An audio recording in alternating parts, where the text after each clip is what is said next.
Hello, I think we are live. And as always, the first thing I want to do is get someone in the comments to tell me that we have audio. You can see us and hear us all right. Pretty excited that we've already got 23 people in here. That's pretty quick. So right out of the gate. Yeah. So if you can hear us both, let us know that. Rockstar is fashionably late. Cowboy Steve, he was going to make the trip to Bunyan and got sick, didn't make it. Got a lot of regulars in here. Got Todd, Purple Collar Life's here. All right, so I haven't done a live stream in a while, but I mean, yesterday we hit what I guess is a pretty big accomplishment for YouTube with 100,000 subscribers, and I thought, I appreciate you guys so much because if I didn't have the regular followers who go on every day and watch and tell YouTube that this is worth spreading to other people, I wouldn't be able to do what I do. So I just want to say how much I appreciate you guys. But then I thought, what am I going to say for an hour? So I got a hold of Adam here, who's a good friend of mine, and asked him if he would come on and help me pass the time for an hour. One of my favorite YouTube channels, and I guess I'll let you tell them about you if you want, Adam. Yeah, so we started our YouTube channel coming up on 5 years ago now. We started mainly as a firewood channel and then started getting into other projects around our 44-acre property here. And it hasn't really turned into a home improvement channel, but it's turned into improve our property channel and just all the things that we're doing to make our 44 acres our own. And that's kind of the direction the channel has gone. So it's been a journey and it's been a lot of fun. And the best part about YouTube is being able to document all of this stuff and go back and see what it looked like 5 years ago compared to what it looks like today. Absolutely. That's like a really underrated part of this is that even if you decided to just quit making videos, I imagine that your kids, as when they're adults, would enjoy coming back and seeing what this was. It's like the ultimate photo album to go back and remember. Yeah, it's like the 21st century photo album, modern day. I would like to have seen what my grandparents were doing at this age. Oh, I know. So let's tell a little bit more of your story. How long have you been on YouTube? So we started, go ahead. I say you got the silver play button that comes with that 100,000. So you've been on this same journey. Let you tell about your journey on YouTube. Yeah, so we started January 2019, shortly after we moved into the property. I think we started the channel like a month or two after we moved in. So brand new house, and we got like, I think 18 inches of snow, and we had a Polaris Ranger 570 with a snowplow on it. And I was like, you know what, I'm gonna go out and do a video because I think that would be cool, right? To show a little side-by-side plowing something that really a 3/4 ton pickup truck should be plowing. And for whatever reason, people love snow plowing videos, and that video took off, and I think it did like 50,000 views. Very first one, we got extremely lucky. And then from there, we just kept plugging away at it. We started doing, a couple videos a month, and then one a week, and then 2 or 3 a week. And eventually it led to us. Oh, my dog just came in to say hello. Eventually it led to us about 6 months ago, leaving my full-time job as a certified public accountant. And we are now a full-time content creator. Hey, you were worried about your audio. Back 40's on here telling us you've got great audio. He's the live stream king. So I called him earlier and said, hey, Dan, give me some pointers here. So I actually sent Dan a message about an hour ago. I don't know if he's seen it yet. Ask him if he wanted to be the next victim of my live show here. So I'm not to put you on the spot. We got a bunch of channels on here. Indie Farm Life, My Cluttered Garage, Build a Lot of Acres. I put this one on the screen because right before we went live, I was telling Adam I need to find an electrician. So Patrick's been watching a long time. If you want to make a 14-hour drive, I'm in need of an electrician. I'm going to try to set my house up to run off of a generator. Yeah, great start from the audience here. Thank you all for being here. Piney Grove, Woo Doggy. All right, so let's go back to it. Your property's phenomenal. If you guys didn't know, I traveled to Adam's house, which is 14 hours last year when I was finishing the National Farm Machinery Show. So it was an extra 6 hours to drive up there because I wanted to test out firewood equipment, because I really have been in the market for the last year to say, you know, what's that next piece of firewood equipment that I want? And Adam's got some pretty cool stuff. So got a beautiful property. I guess we'll start though with some of that firewood equipment and tell them kind of what you have and. Yeah. So when we started the channel, all we had was a 25-ton, big box store splitter. And, fortunately enough, I think we were at like 2,000 subscribers. And I still to this day don't know why Andrew from Easton May took a chance on us. But he sent us a 1222 log splitter, and that really helped from a content creator standpoint, put out some more content on a piece of equipment that's pretty cool, right? So we then had the 1222, and then which is it's a horizontal 22-ton log splitter. It's got a 4-way wedge, 6-way wedge, box wedge, all different ways to split wood with that machine. And then they came out with the Easton Made Axis, which is a vertical splitter, and we've been running that for the last 3 or 4 years. And then, as the channel has grown, so have the opportunities to work with other companies. And we've started partnering with Metza Machines to run the Yappa firewood processors. And we've gotten a chance to run 2 or 3 different of their firewood processors. Log grapples for the tractor, firewood bundlers, all sorts of stuff. The excavator is a huge part of the firewood operation now, by the way. So I'm all about equipment. I just geek out about equipment. And my trip to your house is a big part of the reason that I've got the splitter I do. And I talked in my video that came out today that the reason I like that splitter so much is that you've got control over the size of wood that you split.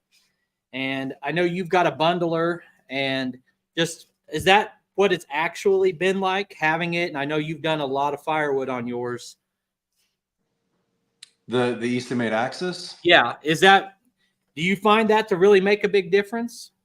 Yeah, for bundle firewood, for resplitting. If you're not high volume production, I think it's a great machine. If you've got triaxle load after triaxle load after triaxle load, I would recommend going with probably a horizontal machine, 6-way wedge, 8-way wedge, because a lot of that stuff just one pass and it's done. Whereas the Axis, you're taking it and turning it and all that. So it takes a little bit longer, but the end result is a nicer product and a lot less waste too. Because when you start splitting things 6 ways, 8 ways, you get a lot of little splinters and chaff and all that. Yep. I'm excited probably tomorrow will be my first day really splitting a serious amount of wood on it. Yeah. And then you've had the other thing that I looked at was the processor, because if you're going commercial, you've got the vertical, you got the horizontal with the multi-split wedges on it, and then you've got a processor. And the processor is kind of in another price range. So I didn't look at those as hard, but you need more uniform wood for that, right? Yeah, and that's a downside to a firewood processor, is because you've got to have stuff that looks like telephone poles, right? But on the other end of that, garbage in, garbage out, right? So if you've got junky looking logs, you're going to have junky looking firewood. But if you are forced to have nice looking logs going in, you're going to get a much nicer looking stick of firewood coming out the other end. So it kind of forces you to have a higher quality end product. And you had a Yappa firewood processor that was on the tractor, and then you switched to the freestanding. Yeah, find that to be more efficient, or the one was PTO powered. So it had a PTO shaft just like any brush hog or rototiller would, and it powered the entire unit, the conveyor, the saw, the splitter. It was actually pretty cool. But yeah, they just swapped that one out for a standalone unit that has its own dedicated Honda engine on it. And there's the pros and cons, right? The PTO powered one, that's one less engine to maintain. but on the other hand, it ties up your tractor and it puts hours on your tractor. So it's a trade-off. And especially if you're loading into IBC totes like we are, now you need a different machine to move the IBC totes when they fill up. So, I mean, personally, I do like the Honda engine version that runs itself, but the PTO powered concept is pretty cool. Absolutely. So it's kind of the same conversation you have about you can put all kinds of things on your tractor, but like a splitter or a generator or all kinds of different things or a mower deck. But it's, do you want to put hours on your most expensive piece of equipment, or do you want to maintain multiple engines? Right. Man, this has been an active live stream. We've got a ton of comments in here. Yeah, I haven't had a chance to read many because I don't want to be sitting here looking like this down at my laptop. Yeah, I got a super chat from Ben, regular viewer. Daniel Arms is in here. Chad from Purple Collar Live. Thank you guys so much for being in here. Mallard 5. Actually, tomorrow's video, I've got CJ from Mallard 5 in the video with me. So, what about the Paul Bunyan show? I know you were there but didn't put out a video. So did you see anything new or exciting from that show? Yeah, you know what? This year it was, I mean, this is the third year we've gone. The first year was COVID and it was pretty dead. Last year was better, and then this year was a really good show. A lot of vendors. It was pretty crowded. You know, I'm by no means a celebrity, right? But that's the one place in this world that I can go and feel like a celebrity for a day because you know everybody is that's the niche, right? It's the firewood and sawmill community, and that's where we fall in. So yeah, it was a great time. Got to meet a lot of people. A lot of fun. Awesome. Yeah. So I always go to these shows and I announce a time that I'm going to be somewhere. And like, there are no lines standing there waiting to find me. But Yeah. it's really cool. Like, maybe 2 or 3 specific people say, I came here just to meet you. And that's a pretty cool feeling. More so probably at the National Farm Machinery Show. But next week, I've mentioned it in a video, but I haven't posted about it. But next week, I'll be at the Equip Expo in Louisville. If anyone wants to come down to that show, which is a little bit less of a farm show, more of like a landscaping contractor show. But any kind of equipment that you want, not only is it there, but you can test drive it. From, you know, skid steers, excavators, tractors, mowers. You want to run equipment, they'll let you do it. Yeah, that's the one thing about the Paul Bunyan show. I mean, you can run a lot of the firewood equipment and they'll let you test, I think under supervision, but a lot of the excavators and all of that stuff at the Paul Bunyan show is kind of keys out of it. You can sit in it, but you can't run it. And there were some machines there that I kind of wanted to test and see how the hydraulics felt and all that. And you can at the Bunyan show. I need to go to more trade shows. They're a lot of fun. That's the question that's on the screen right now. Someone's wondering if you're going to the Equip Expo. I am. It's not in the plans now, but now that we've talked about it, I might look into it. I think it'd be fun. We could do a joint meet and greet. Maybe we get more than 2 or 3 people. But it is a good show. It's like I said, it's more geared towards landscaping contractors, but they use the same kind of toys we do. Yeah. I say we got some of your friends in here asking if you needed private security. So let's go into the equipment again. You've got a tractor and excavator. You want to tell us a little bit about those, how long you've had them, how well you like them? Yeah, so the Coyote CK3510, 35 horsepower open station tractor, we're coming up on 5 years of ownership for that right now. And then, you know, as we start getting into all this property maintenance and things, you start wanting to push a little more, lift a little more, pull a little more. And we started to realize we needed something with a more sophisticated hydraulic system. And actually, when Brock came here and visited, we put out a video on our channel about a skid steer or a track loader versus an excavator. I went with the excavator, you went with the track loader. And so we bought a 6-ton Hyundai mini excavator, and that has just been so critical in everything we're doing here. I mean, I'm honestly in that machine more than I am on the tractor. It's at least 4 or 5 times a week. So at the time, whenever we moved onto this property and I started watching all the YouTube videos, because I'd never had enough property to need a piece of equipment like that before. I started watching all these videos on how you get stuff done. And I just thought of a mini excavator as a machine that you use to dig trenches and stuff. Like it never would have occurred to me until I started watching YouTube that you can use it as a log moving tool, or even with a set of pallet forks for moving material and stuff like that. So really a lot more versatility than I realized they had. Yeah, forestry heads, flail mulchers. You can put a brush hog on the end of it and mow, pond banks, which both of us are going to be doing here. You just put out a video on mowing your pond bank with your brush hog and your tractor and the hydraulic top link, right? Yeah. So I've done it a bunch of different ways. And a lot of people, even the regular viewers aren't going to catch every video, and they suggest different ways. Like, I've done it that way, and now I'm doing it another way, and try it 4 different ways, and then I'll know what I like better. But I've got that extendable boom arm mower that's going to be kind of like having a mowing head on an excavator, but it doesn't have quite enough reach for the pond. And it works, and I drive it around, and it mows about 2/3 of the way down the slope, and then that last third is still hard to get to. Whereas with the tractor and with the hydraulic top link, which you could do the same thing if you have a chain or your top link extended all the way out, but you can back right down to it and then lower that down and mow the entire bank. A lot of people, I was really surprised by the number of people who didn't think that was a good idea and thought it was unsafe. And I'm going to do like a little mini rant here, but I'm on flat ground and then it drops. My tires never hit a slope. So all 4 are on flat ground.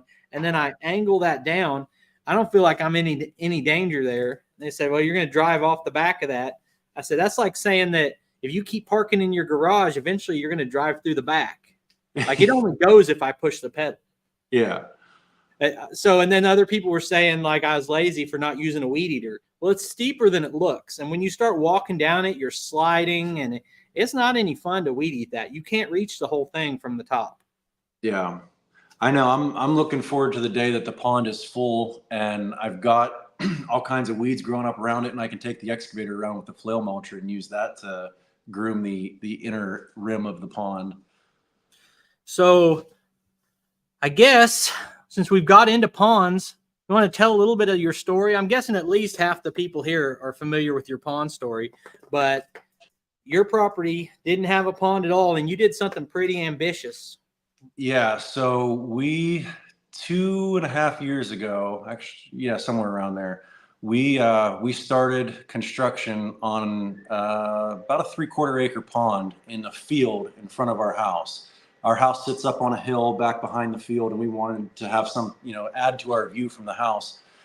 And so we started digging a pond, and, we dug some test holes prior to starting the construction of the pond, and it looked like good clay, but you don't really know until you start digging into it. And we had about, I want to say 18 inches of topsoil to strip off. And then we only had about 3 good feet of clay. And after that, we started getting into a little bit of shaly material. And, I'm an accountant. I don't know what I'm doing. It looked all right to me, but how do you really know if it's going to hold water or not? And if you're not in that business, you just don't.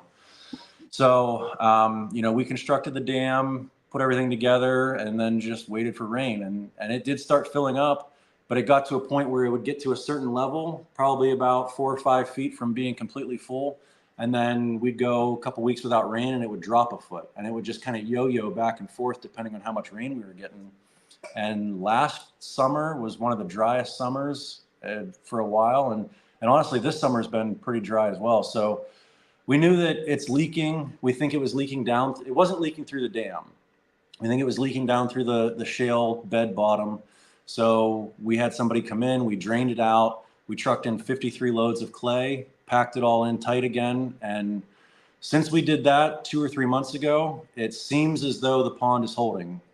We just went through about 3 weeks of no rain, and the water level didn't drop at all. So right now we're probably 12 to 18 inches from our highest watermark ever. So we'll see this winter. We're about ready to get a bunch of rain coming up here in the next couple of weeks from the weather forecast.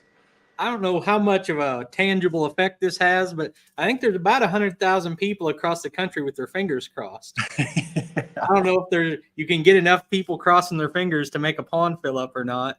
Well, it's funny. We have a lot of people that joke that say, you know, we're just milking it for the content. And I promise you, I do not want to make another video about my pond is leaking. That's not on my agenda. Yeah, and it would have been hard to fake. Like that rain would have filled it up unless you're pumping it out. Yeah. Yeah, it's been an enjoyable journey watching it when it's not my problem. But when you guys have got a lot of money tied up in it, it's your property, and it's probably hasn't been as fun for you. Well, the one thing I can say is we're not going to give up on it. I'm too far invested in it at this point to quit on it. And I think, you know, what do I know? But I think what you did looks like it's going to work now. Now, Yeah. I would say that where my pond is at, I could go down there with my skid steer and nothing else and dig a really big hole and have a pond that holds water. Because my limited experience with ponds, if you have great clay, you almost can't mess it up. The part we added, I did nothing to it. I just dug the hole and the water filled it like right away and there were no problems. But if you've got bad soil, it's a real problem. You've got to have that expertise or you've got to bring in a fortune in clay. So I don't know how many of the viewers watching this right now have seen Neil Kof Dig Drive DIY's pond. That his whole pond build series blew up on YouTube. It was pretty wild. But we were actually over visiting another buddy of mine, Adam, in Indiana from Indie Farm Life YouTube channel. We stopped and hung out at his pond for a weekend, and then on the way home, we stopped at Neil's pond in Indiana. And when we drove through there, I was like, first thing I got to do is I got to get down in the soil and look at his clay, because he said they have 100% clay. They don't have to really do building any dams or anything like that. They just dig a hole and it's good. And I grabbed some of his clay and I was like, I am jealous of your dirt, you know? Yeah, absolutely. I've got that here. So I don't know if you saw when I was digging I got the term borrow pit from when I put my thumb on the screen. Is anyone else seeing the thumb up there? Earlier balloons went off. I don't know, but I was digging these borrow pits. I saw Mike Morgan do it, and I thought, you know, that makes a lot of sense. If you've got good dirt over here and bad dirt over there, less useful dirt, you can dig it out of one spot, put it in another. So I dug a borrow pit, and then I filled it back in. It worked great, and used the clay on the pond. And I did another one, and I'm like, I'll fill that in later. It's not supposed to rain. It rained really hard. Filled that thing with water, and it took like a month. I mean, I had a full pond there where I dug that borrow pit. Yeah. So I think you had done the same thing with the borrow pit, but yours let the water drain out. Yeah. Yeah. You know, a lot of people say, geez, you would think digging a pond would just be as simple as digging a hole. Well, in some parts of the country, that's all there is to it, but not out in my field. We're talking about 100,000 people crossing their fingers for whether your pond holds water or not. There's about 2 million people waiting to see if Neil is able to just dig a pipe in the ground and get water to shoot out of it. Right. Did you see that? He gave the best effort you could have imagined. It was really entertaining. They were clever in how they worked on it. They got that pipe in the ground and no water comes out. Yeah. I'm waiting to see if he does it. Yeah, he said they're not going to give up on that either. It's us YouTubers. We're stubborn. Yeah, it's fun though. When you have one fail video, that's fun. It's like, oh, look, they tried hard. But then you make like 3 more videos and none of them work. Then people will start thinking you just don't know what you're doing. Yeah. And we've got a great group in here, 105 on YouTube and 38 on Facebook. I appreciate all you guys. Firewood at the furnace. There's a lot of channels and people in here that I don't recognize, so I think you brought your own audience over. Oh, good. Yep, Indie Farm Life. So we talked about firewood equipment, told them what tractor you have. And you've also got a sawmill that I featured in the video. Tell them a little bit about that. Yeah, so it's an Easy Boardwalk 40. It is not a very well-known brand. It's a very small company, only a handful of employees. American made. They're down in I think St. Louis, Missouri and it's Amish owned. But what I like about the sawmill is that everything is simple. I mean, how you raise and lower the power head is it's a cable and a winch, and you've got a couple of pulleys and a garage door spring. Um, Everything on it is just very analog. If anything were to break on it, you can go to your local auto parts store and get bearings and chains and all that. So I just like the simplicity of it. If anything broke on it, I could fix it myself or have neighbor Doug fix it. That really stood out to me about your mill. Also, it's got that wide opening, I think 40 inches. Yep. And then the fact that it's made by one guy, started that business, not a big company. And I liked a lot of things, the simplicity. And actually, with my new splitter, I thought of that same thing, which are the same color too. But as I'm looking at it, I'm like, this is just 2 valves and a spring and like a bolt that the pedal pivots on. And there's like nothing complicated about it. Yeah. Big selling point. I think this seems to me, just I guess from your videos, like you've put a lot of hours on that mill. Like, Yeah. like even like the wood behind you, is that stuff that you did? Yeah, absolutely. This is cherry that we just milled live edge slabs and then hung it like siding. And then not all the rest of the garage, but half of the garage we have milled shiplap siding and hung vertically in here. And we still have the other half of the garage that we need to do, but that's on the agenda for this winter when the weather turns crappy, is some inside work. So yeah, that's what I want to do, a lot of actual building with mine, and I haven't got there yet because I've been messing with the mill too much and moving it and then re-leveling it, and then we put the trailer on it, and then after putting the trailer on it, I had trouble re-leveling it, which I recorded today about leveling the mill, and I got to get it, set up and then just start pumping out some wood because I need to build a building to put it in. yeah, I really thought when we got it, I was all excited about, oh, I'm going to do live edge this, live edge that. And really, I enjoy making dimensional lumber and building stuff with it. Cause we've done a lot of live edge millings and then they end up just sitting there for years and you don't do anything with it and whatnot. But I get excited about building stuff. So let's tackle that topic. I did a video about this and I didn't put in the best answer because what is something that you wish you'd known before getting a sawmill? And for me, I had a list of answers, but the biggest answer is like, you need to have a plan for the wood. I've got a bunch of stacks of wood and yet you run out of room to stack them. Yeah. And if you don't cut it into a usable shape for a project, like this, anybody who sees this piece of wood that's behind me, it's got marbling in it and it's live edge, and someone will go, wow, that's a nice looking piece of wood. But that doesn't mean they want to use it. They don't necessarily want to buy it from you, or I don't have a plan for it. It's just going to sit here. Yeah. Yeah. And the thing that stinks is you've got to have a plan for it. But if you're waiting for it to dry, you almost have to plan a year in advance, right? Unless you're going to build with green lumber, which, you can do. Some people do that.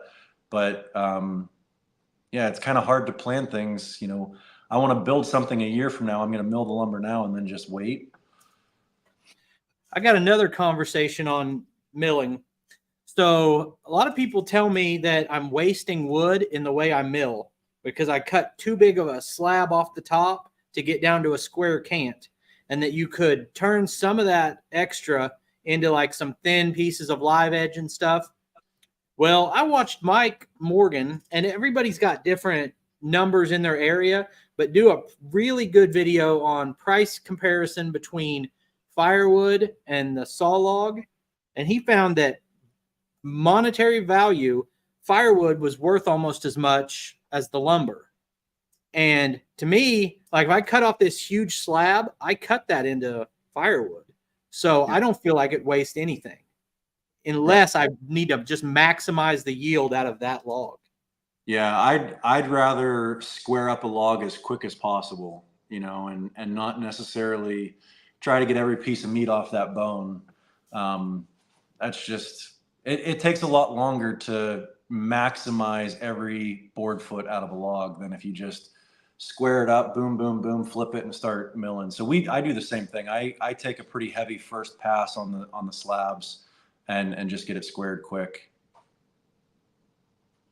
Now, you've got, how many acres do you have? And then how much of that is usable and flat, and how much of it is wooded?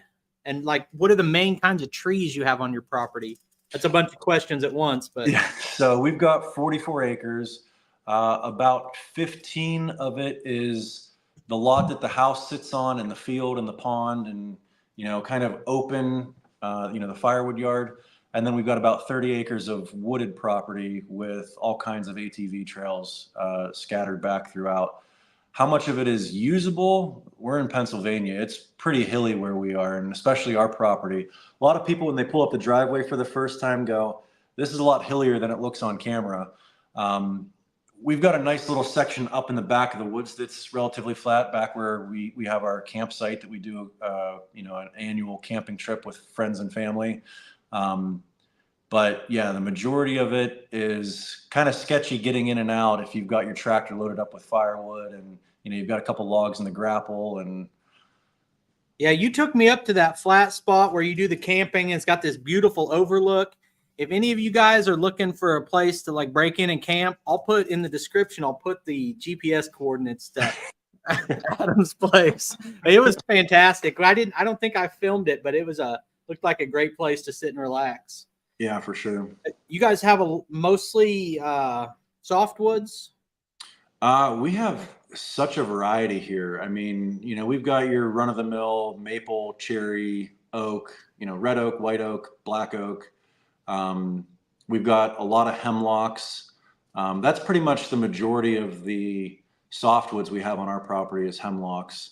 But yeah, we've got quite a bit. I mean, I don't think we have a lot of like Osage orange or anything like that, but we've got hickory and some of the higher BTU firewood species here.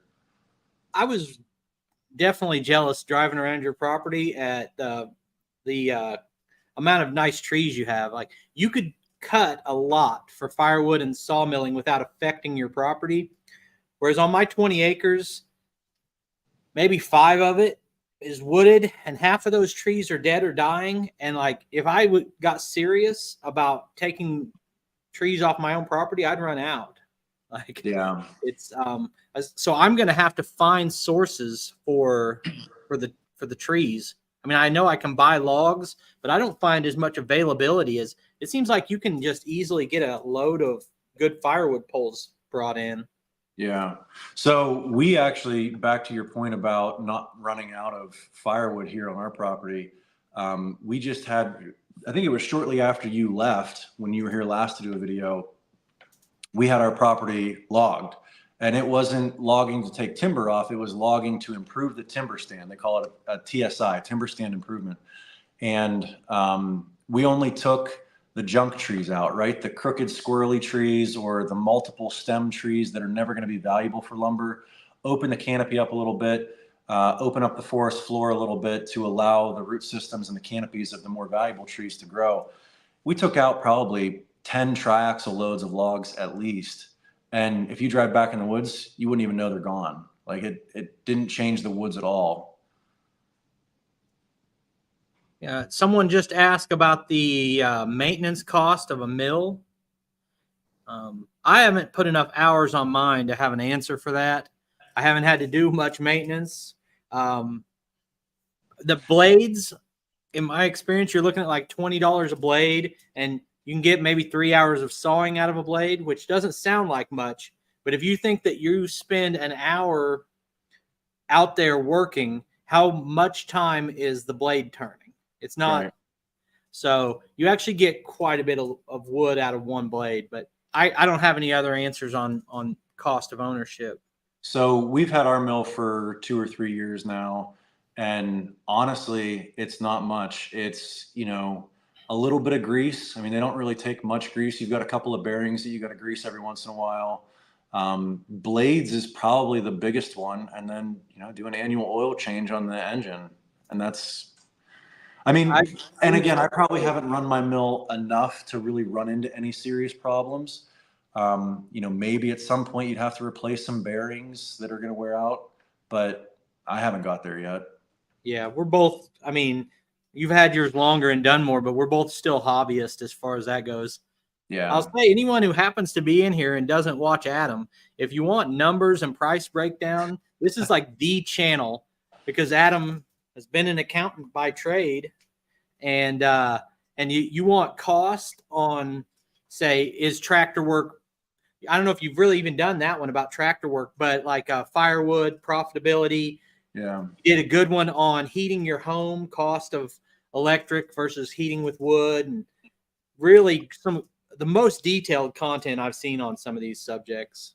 I got one coming out tomorrow. I just finished filming today, and at the end, I was running the sawmill actually, and I was talking about you know, the value of the lumber that I just milled, and how much time I have into it, and how much more time I'm going to have into finishing it, right? Because I'm working on the walls in here in the shop, and at the end of the video, I said, all right, strap in. I'm going to put my accounting hat on and delve into the numbers a little bit. People love that, you know, and to me, it's just my background, right? I'm wired to think that way, but to everybody else, it's like some kind of, I don't know, they just enjoy it. So I try to do it as much as I can that makes sense. Because I'm pretty bad about doing what I did a minute ago.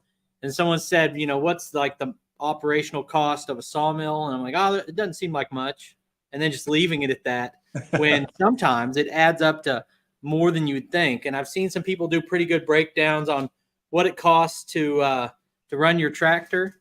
And I'd almost rather not know, because there's like a breakover point when, like, how many times do you have to till your own garden with the cost of running a tractor before it would have been more profitable to pay someone to, well, I don't want to know, because then I wouldn't be able to have a tractor anymore.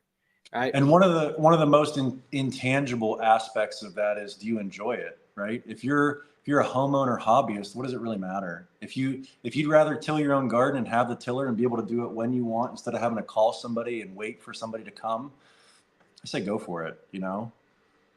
Yeah. I've made the case, because a lot of people talk about, you know, that cost thing. And I do jobs for people and everyone says I'm undercharging. I said, man, if we were just on numbers, I wouldn't even own the tractor. Right. What I've spent on it divided out by the cost of what I could have paid someone to do all the work. But I want to maintain my property. That's why I have this property, is I want to spend the time out there doing it. Same thing with firewood. I'll get your thoughts on this a little bit, because I've tried to do videos on, is it profitable to cut firewood? And with me not having any kind of an efficient setup, using a homeowner log splitter and, you know, my tractor, and cutting maybe trees that aren't ideal, these are oversized trees that are hard to deal with, I was making, you know, between $10 and $20 an hour cutting firewood. The biggest downside to firewood, you know, people always say there's no money in firewood, and for a lot of people that's true, because they don't understand the cost to make firewood. It's a time-consuming, labor-intensive activity. And you know, if you look on Facebook Marketplace, there are a ton of people that are selling firewood for $150 a cord or $200 a cord, and it's like, I know how much, having an accounting background, I know how much time, effort, and roughly what their cost is in fuel and equipment depreciation and all that. They're losing money. They have to be. They can't be making money. And I think I heard Andrew from Easton Made actually put it best. He calls it, they're trading money, right? You know, you go and deliver a load of firewood to somebody and they put $200 in your pocket and you think you made money. But at the same token, you're just going and you're trading that money for fuel or the next bigger chainsaw or a better splitter, or, you know, and maybe you're just a guy with an axe and it's taking you 10 hours to split a cord of firewood with an axe. So there's also the trade-off of being easier on your body and spending more money on equipment, or putting in the sweat equity into the firewood. So I mean, my opinion, you have to understand your cost and you have to charge enough for your firewood to make money at it. And if you don't understand your costs, it's not a business I would recommend being in, because you're going to spend a lot of time and a lot of sweat to lose money. Yeah. So I published my video today on the new splitter, talking about how that's going to be more efficient. And I got a well-worded comment from someone talking about the amount of wood I would have to split for it to be worthwhile. And I'm not going to split enough to justify the machine, probably, and he was saying like I would need to do 100 cords a year. Man, I'm doing too many other things to do 100 cords a year. You know what? It all comes down to, are you enjoying the process, right? You know, if you're not in it to sell firewood, but you just want a nice piece of equipment that's going to make it easy on you, I mean, that's your value right there. Yeah, and then another mistake that some people make is, how many cords of firewood would you have to cut to pay for a $10,000 machine? Now, well, I don't have to cut enough to pay for a $10,000 machine. I need to pay for the depreciation on that machine. If I can sell it for $8,000 in 3 years, did I make $2,000 of firewood in that time? Yeah, because it's not going to be worth zero when you sell it. All right. Chad's talking about cost savings. Yep. And last year I did like 6 cords of firewood, and half of it I burnt next to a open fire outside. Yeah. We just sit out by the fire sometimes. That's not a cost savings. So I actually did a video talking about, is firewood really cheaper? And a lot of it depends on what other fuels you have access to. And what I found is, if you have access to natural gas is far cheaper than propane or electric or any of the other sources. Natural gas in our area is pretty on par with what you're going to spend on firewood. So it's not always going to save you a ton of money. And honestly, how much easier is natural gas to just go and turn the thermostat than spending hours and weekends cutting up 5 cords of wood? So it's always about, on some level, it's not just the money, it's about how much you enjoy doing it. You have to prefer that wood heat. Someone said I didn't buy it. In case I was unclear about that, I did not buy that processor. It is on a 1-year loan that I have to determine if I like it. And that's what I was saying about someone saying you'd have to do so many cords, and I probably won't do that many cords because I'm not a full-time firewood guy, but I can give some perspective on, how long does it take per cord and things like that. You're trying to provide value to the viewer that way. Right. All right. You guys are having your conversations here on the side, but I don't see any questions. We're supposed to have questions on here so we don't run out of things to talk about. You got any big plans on your property in the upcoming year? That season is kind of winding down right now. We just finished up a huge 2-month project with the landscaping on the front side of our new garage addition. We poured concrete steps ourselves, first time ever pouring concrete. We widened out this front area on the side of the new garage by probably 15 foot of fill, and landscaped it all and all that. So I'm kind of looking forward to, just kind of doing some sawmilling and making some firewood, and, wait till spring to put any big projects back on my list. The one thing is I do want to finish the shiplap siding on the inside of the garage this winter. That's one of the bigger ones. Someone asked me too if I was going to move my splitting inside the Quonset hut. I technically have room, but I don't think I'm going to try to do that. I love some of the guys who have a big open building where they've got a roof over it, but that's not in my plans right now. Firewood makes a mess too. If you've got clean gravel under there, you're just going to constantly be trying to get wood shavings and all that stuff out of your gravel. Unless you had a concrete floor in there and you could either leaf blow it out or sweep it out, I wouldn't do it on gravel. I gotta say, man, those steps you did were phenomenal. Thank you. And I didn't, when you were doing it, I was like, I don't know if this is gonna work. You know, as far as you had that flimsy frame and concrete's heavy, you're like, well, I'm gonna put some blocks behind it, and I'm like, man, I don't know. You and then you poured it all in one in individual steps, but you left that little bit of rebar sticking up so the next one would be in it. And I was impressed with what you did there. Well, I mean, I'll be 100% honest. It wasn't my idea. It was I'd seen somebody else do it on YouTube, and I'd only seen, I think it was actually the manufacturer of the concrete form that we found that put a video on how they did it. And, you know, when it comes down to pouring 12 steps of concrete, that's a bit intimidating for the average homeowner. But if you're just going to do one step a day, it's like, I think I can do this, you know, and it's a little motivating, right? To do something like that yourself. And then when I look at it now and I walk up and down those steps, I still can't believe I did that, you know, because I'm a homeowner, retired accountant, right? And I'm not a concrete guy. Man, and you changed the whole curb appeal of the house with that. So, oh yeah. Someone just asked about your plans for completing them. Do they feel complete to you? I kind of thought they were. Let me read the question. After completing them, okay. Yeah, we stained them, we acid stained them, and then we sealed them. The only other thing that we might do, and I don't really want to, but my mom wants me to do it, is put a handrail on the steps. She's getting to be 65 years old and she doesn't want to fall down the steps. And we got a lot of comments on YouTube about you need to put a handrail on there. And I think it would kind of ruin the look, but I get it from a liability standpoint that you should have a railing on any kind of stairs. But we'll see. Probably not until spring. So I guess the idea of this was it's supposed to be about getting 100,000 subscribers on YouTube. Like you did that like you just snapped your fingers and you had them. For me, it was a grind. Is that accurate?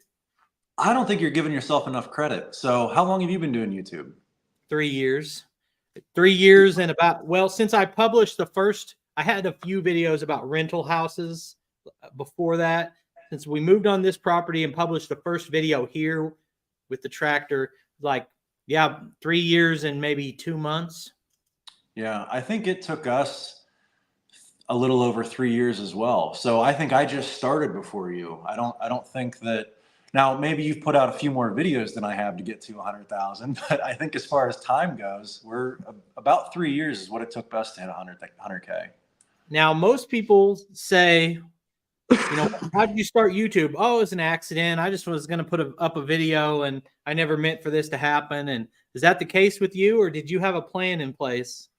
I mean, so you see these other channels that they start and everything comes easy and they grow and they get equipment deals. And, in the back of your head, it's like, man, I want that, right?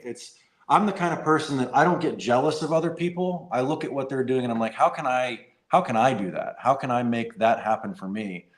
And so when I started the YouTube channel, that was the goal, right? Was to grow it into something. But I also am realistic and I'm like, what are the chances that's actually going to happen? I didn't think we'd get to this point, but that's what I wanted, So that's how I looked at it going into it. And I wouldn't recommend anybody going into it expecting that to happen. I would just be hopeful about it, Did you ever envision a scenario where this was a real job for you? No. I used to, so I worked when I first graduated college, I worked at Ernst & Young. And if you guys aren't familiar with public accounting, that is one of the largest CPA firms in the country. And the Big Four is what they call it. And they are notorious for, your first couple years, you are working crazy hours. I mean, I was doing 60, 70 hours a week. It was go to work at 8 a.m, come home at 8, 9, 10 o'clock at night, go to sleep, wake up, go do it again. And it was honestly very stressful and not a lot of fun. And I'm thinking, what am I going to do? This is what I went to school for. I was you know, borderline depressed because I'm like, this is the rest of my life. And never would I have ever guessed that we would have become a full-time content creator. And I love what I do now. Same thing here. Now, I was somewhat strategic about the whole idea of it, and I think you kind of were saying you were as well. But I was watching what other people were doing. I was doing a job that I absolutely hated, 60, 70 hours a week, the type of job that where you got a lot of time to think. And I was thinking about 100 different ways to become self-employed, start a business, or just do something I enjoyed. And I started the other business that I've talked about a lot, and it was doing pretty well and giving me a little bit of opportunity to have time or resources to do a few things that I'd never had in my life. And I watched other people and I said, I think that guy is earning a living just working on his property. Yeah. Man, if I could do that. And when I started publishing videos, they were so bad. And I didn't operate a tractor. The tractor was delivered and I made a video about it like a month later. And I had a guy working for me showed me how to connect the PTO like the day before. Yeah. So I had no idea how to make a video or how to use the equipment, but I had an idea of it, but I didn't believe it. I didn't believe it would work. I didn't believe people would want to watch me. Yeah. So I see Tools and Tech with Mike asked, do you feel that you will be doing YouTube as a living in 5 years? Honestly, I don't know. I don't think that social media is going to go away. I think that we are going to have to evolve and adapt as things change because it's not going to be the same in 5 years. So I think the YouTube channels who are able to do that will still be around, and the ones who won't will just fade away. That's like I put a lot of energy into shorts and I've had a lot of luck with shorts. That's not because I like shorts. It's because if the audience decides they don't want to take 12 minutes or 15 minutes to watch a project, they want to watch it in 30 seconds, then that's what I need to do. Now, if this goes away, I'm trying to set up backup plans so that if the YouTube thing goes away, I could start a sawmill business or a firewood business, or I know how to do some things. I could start a tractor work business. Or if this maybe doesn't go away, but it becomes less in some way, or I don't want to adapt to the changes, to have some other kind of options. So that's why I focus a lot on ways to make money at what I'm doing in the videos. Yeah, the way I look at it is I'm getting a lot of free practice at my property. So if YouTube does ever go away, I could maybe do some light excavating for people or some tractor work, and I'm building the skills on my own property. It's like a training ground, right? I mean, a year ago I had never run an excavator before. Now I feel like I'm pretty competent on one. Yeah.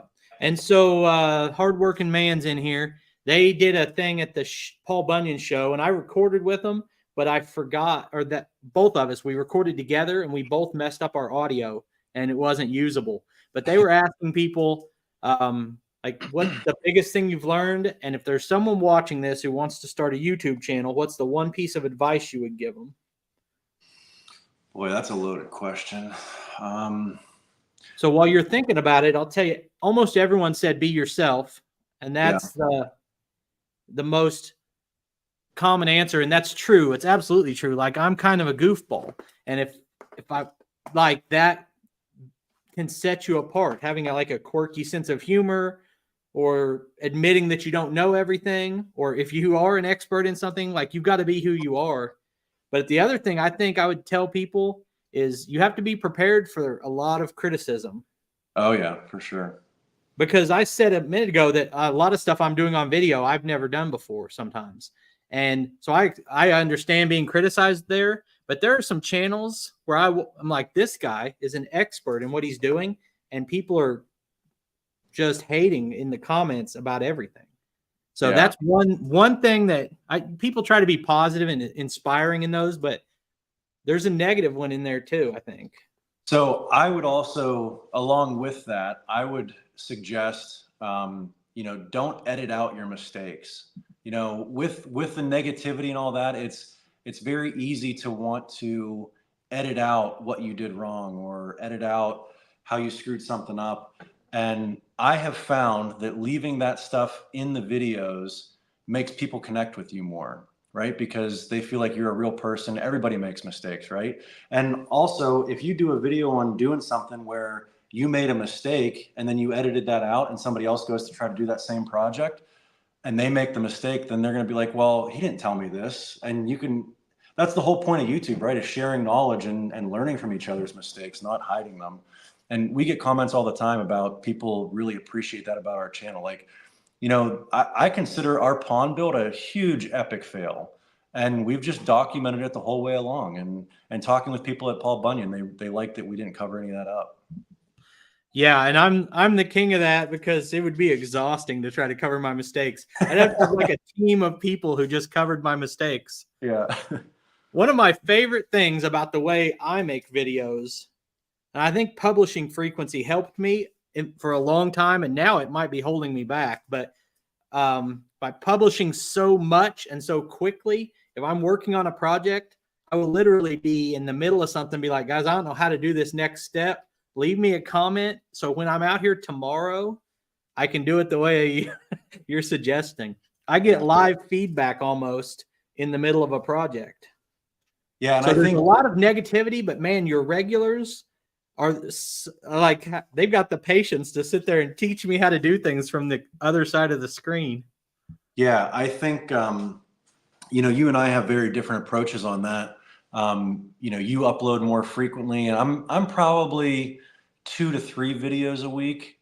And you know, right or wrong, I don't know, maybe we'll poll the people. What do you guys like better? Do you wish that I posted more videos, or do you wish that Brock posted less videos? I'm curious to see. So I've got a group of maybe 10 or 15 YouTube channels that I talk to on a regular basis, at least a couple times a month, if not a couple times a day. And I'm always asking everybody, like, do I publish too much? Because you can wear someone out. Like I've heard this before, like 15 minutes of my life every day as opposed to twice a week. So that's the biggest debate I've had about the way I do things is, do I make too many videos? Yeah. My thought is, if somebody's watching and they're only going to catch 2 or 3 videos a week or whatever, then you're putting a lot of time and effort into videos that people may not watch. So that's why, I don't know, I kind of like the 2 to 3 videos a week, but we'll see let's see. Neil just posted a comment. Yeah, Neil posts 1 video a week. And Neil, I want you to post more videos. You do an awesome job. But yeah, I know he puts, so we were talking about this. I asked him, I was like, Neil, how much time and effort do you put into 1 video? And I think he told me it was somewhere between 18 and 22 hours between the planning, the filming, the editing. And I mean, you can tell his videos are high production. I think Neil ought to do 2 videos a day, but maintain his quality. I don't know what's so hard about that. Yeah, Neil. And that's exactly what it is, because I've got all these YouTube channels I really enjoy, and you just don't have time to watch them all. But I watch Neil almost every time because he's once a week. Right. Yeah, I crack the 2 guys I talk to all the time are Brad from Piney Grove and Lucas from Peaks Peak. And I'm talking to them all day. And I'm like, yeah, guys, I'm going to make this Sawmill video today. And I'm kind of like an excited puppy or something, and the squirrel goes by, and I'm halfway through setting up for this video, and I'm like, I stepped in a rut back there. I had to flatten that out, and I'm like, all right, change of plan, guys. And like 30 minutes later, I've made a video using a box blade, and I'm just completely on the fly like that, and I don't plan anything. And so the reason I think I've stuck with doing a video every day is detail and planning aren't my thing. So I think if I did 1 a week, I'd still just do it at the last minute. Yeah, I do a little bit of planning. I've got a notepad that if I come up with an idea for a video, I'll write it down and put it on my list of things to do. And I might make a few bullet points of some things I want to talk about, or, oh, I should do a cost breakdown of this versus this. And but I generally go out and just wing it, you know. Hank said my problem is I'm talking to Brad too much. I tell you what, Brad is kind of for being positive and upbeat in his videos, he's a little bit of a grouchy old man. Whenever I'm like, hey, I think I'm going to do a pergola, he's like, pergolas are dumb. Like, guys, I got a skid steer. Skid steers are dumb. Like, is there anything you don't think is dumb, Brad? All right, so we are an hour in, and I usually go an hour. I've had a really good time. I was thinking now is the time if you want to tell them about that ebook that they can get. Your sales pitch for the course you've got or anything like that. Yeah, we've been trying to reach you about your car's warranty.